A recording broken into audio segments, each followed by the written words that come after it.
This recording is an example of the continual harassment that I have endured, the vandalism, horse injuries, the expenses that go along with that, the security expenses that I have endured, and the legal expenses.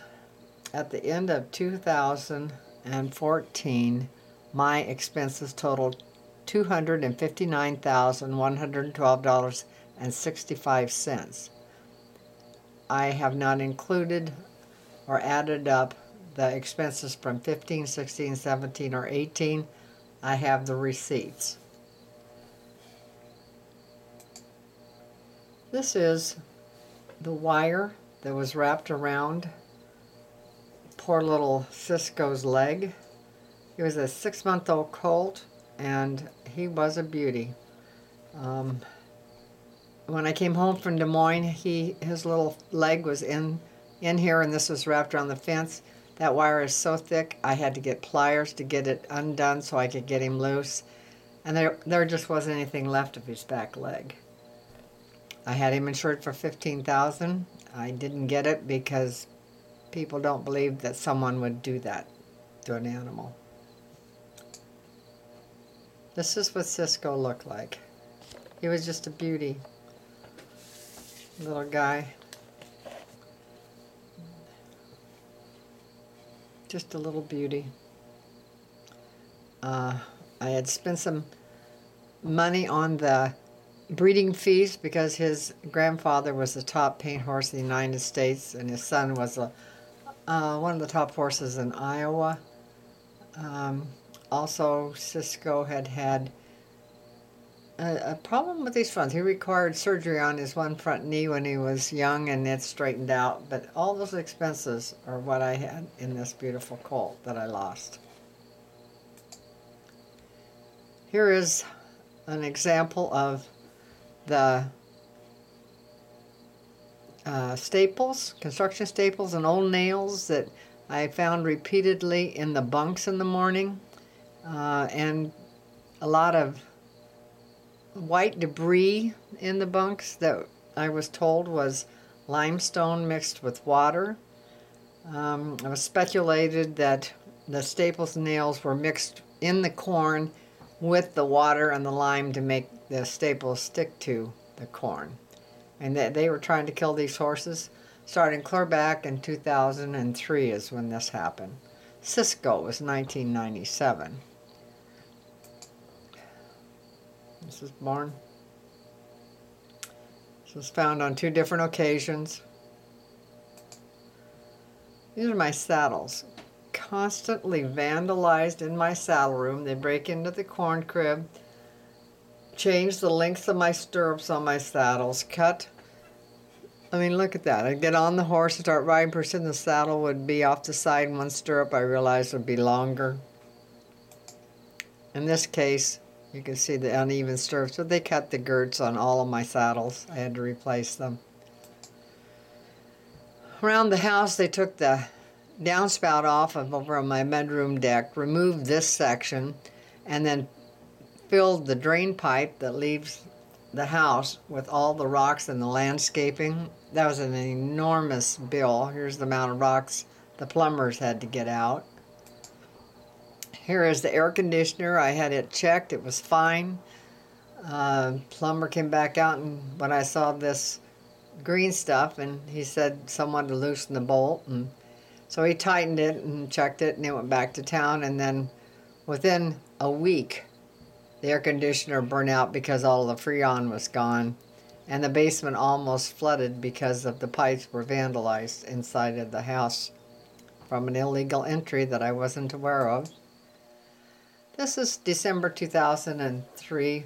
You can see the swollen legs on my horses, and whatever they were fed made blood in their urine. At this point, I was locking them in the barn every night to try to protect them. Sugar, on my birthday, Sugar was fine. I went to town, came home. She acted sick, so I gave her a shot. She became well. Next morning, she was propped on the fence, and it was on my birthday. But there aren't any marks where her hooves were trying to get away from the fence. There's no way she could get to that position. My neighbor was really angry because he said that horse did not do that to itself. Somebody put it there. I've taken 3 or 4 nails have had pulled out of my horse's feet by my farrier. This one the vet removed. It was a brand new nail driven in right in the middle of her foot. I had to doctor her for the longest time with a special rubber boot. It just wore me out. I was sick at the time, and just prior to being diagnosed with Lyme disease, and then to take care of this poor injured horse, plus several other ones at the same time. Another one had a puncture wound in his foot, and another one, his knee was injured. My house was illegally entered, and they broke out these front side lights to get in the house. My business papers were gone through in my desk. The stools were plugged in the house. But when they replaced the glasses, they didn't plan well because they replaced them with the wrong size of glass. And while they were in the house, they poured fluid down 15 out of 17 air ducts that caused a lot of problems and expense. Here is the hammer that I found in the horse yard in the morning. Shasta was extremely lame. There she is with a broken kneecap. And poor Choctaw, she was lame on her front and back foot. The hell beat out of him during the night. This is in 2007. I saw footprints going along the road, and then the footprints entered my field where my horses were. And then the next morning, my horses, several of them, had blood in their urine from something they'd been fed during the night.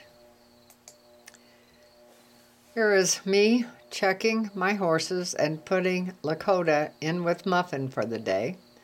It is 6:05 in the morning, and I was preparing to go to my mother's funeral. And when I came home from my mother's funeral in the afternoon, this horse was dying. This is Lakota. She had colic from something that she had been fed. This is my friend taking a Lakota to the pasture to be buried with her mother, who had died mysteriously the year before. This is Muffin. That little pony was so sick. This is 2009 in December. I had put her in the barn for the night with Choctaw, and during the night they got in and fed Muffin something and badly injured Choctaw's back leg. The gates were open in the morning, and who knows what they were doing, but they caused her to get her leg in the gate. This picture of the barn was taken in November 10th, 2010. This was right before I was in the hospital for 3 weeks. They'd been vandalizing the back of the barn.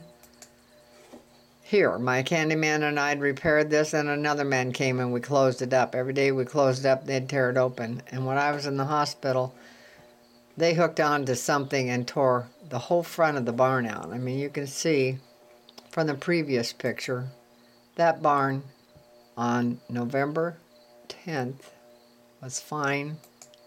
And this is December 28th. And the whole front of it is laying one big piece. Dropped the floor of the barn down. I mean, wasn't even repairing it. Within a few days, they pulled the roof down. It was a windless night. The dog barked all night. They were just wanting the barn down. They finally got it down.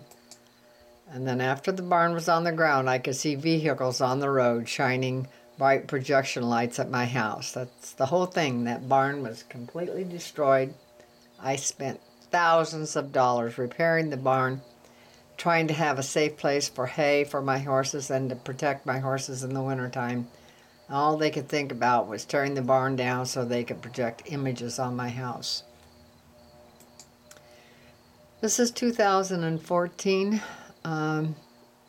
Voodoo suddenly developed all of these big lumps in his armpits and of his leg, right where the girth goes, and under his back legs. There's another picture of on the other leg. And when you do a close-up, you can see it looks like a baboon's face. So to them, that's what they're doing, is projecting images, faces. This is Voodoo in November 4th of 2014. Came in from the pasture and his eye had been badly injured. You can see all of the debris around his eyes, and in the other pictures it's sticky like images, and there's a pinpoint puncture wound right in the exact center of his eye. Eyelashes were all pulled out. There was no doubt that someone had purposely put a needle through the center of his eye and held his eyelid open. When I found him, he had all these unusual designs and debris all over his body. You can see faces and sticky stuff. So they did that to his eye when they were putting the sticky stuff on. It resulted in Voodoo having to have his eye removed. That cost $2,000 the whole procedure.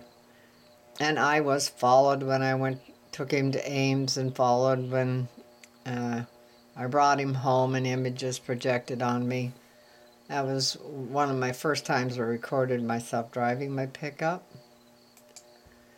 They kept breaking into the corn crib. That's the only building I had left.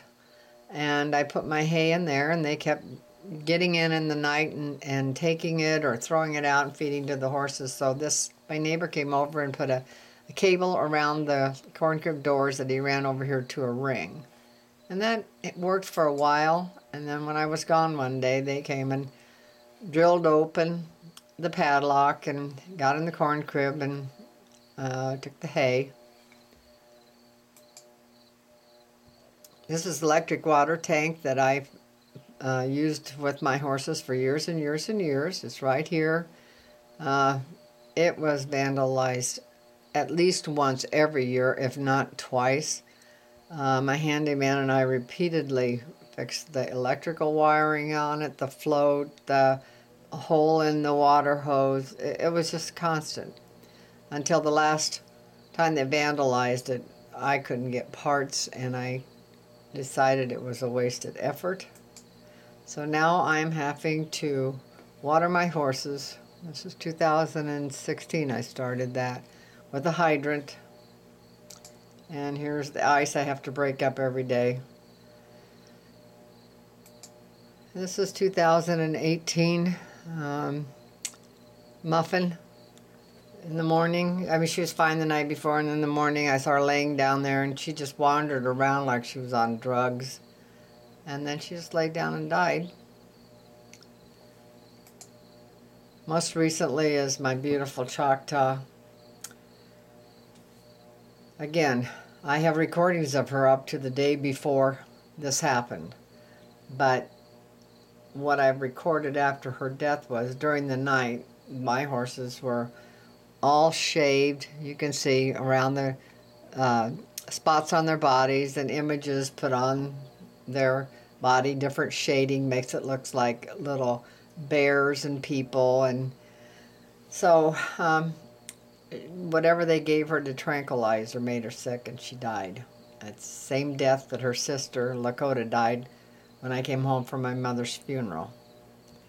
The only picture that I didn't include is Shasta. She was my paint riding horse for many years, and she's the one that just kept falling down when images would be projected on her. And when I found her down in the snow in 2015, I just couldn't let that go on, because I don't know how many times I'd had to get her up or had the neighbor come. So she just would jump, become frightened and jump and fall down. So I had to have her put to sleep to keep her from slowly freezing to death. this is my life in Iowa. This is what my neighbors have been doing to me. For many years, I have begged for help. I've gone to the legislature. Every year I've written letters. I've gone to the governor's office every year. I have given DVDs to people. There is no excuse that something hasn't been done about this. Absolutely no excuse. It's gross incompetence and a lack of caring, and wealthy people who would own this type of technology always get treated better. Everybody else has to get in line behind them. Well, these people are horse killers, and they need to be put in jail. They are stalkers, they're harassers. They have treated me like I am a target of a game. They need put in jail.